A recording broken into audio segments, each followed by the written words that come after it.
মদিনার বাজার দিয়ে নবীজি যাচ্ছেন, নবীজির একটা ওট পছন্দ হয়েছে। তো নবী ওটের মালিকের কাছে গিয়ে জিজ্ঞেস করলেন, ভাইয়া এই ওটটার দাম কত? ওই দামাদামি হলো, নবী সে দামে কিনতে রাজি হলেন, কিন্তু নবীর কাছে তখন অর্থ ছিল না। তখন নবীজি ওনাকে বললেন, আপনি আমাকে ওটটা দেন, আমি এখনই গিয়ে আপনার সেই প্রাপ্যটা পাঠিয়ে দিচ্ছি। ওটের মালিক ওনাকে ওটটা দিয়ে দিলেন। আশেপাশে যারা ওটের মালিক ছিল সবাই জিজ্ঞেস করতেছে, এই পাগলা, তুমি কি যাকে ওট দিয়েছো তাকে চিনো? বলে যে না।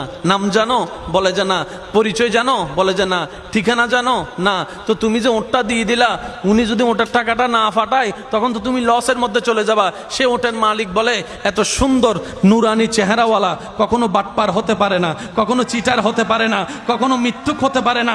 ওনার চেহারা দেখেই তো আমি ওট বিক্রি করার আগে মনটাই বিক্রি করে দিয়েছি, মনটাই বিক্রি করে দিয়েছি, মনটাই বিক্রি করে দিয়েছি। তোমরা যাই বলো, আমার মন বলে উনি আসবেই আসবে, টাকাটা পাঠাবেই পাঠাবে।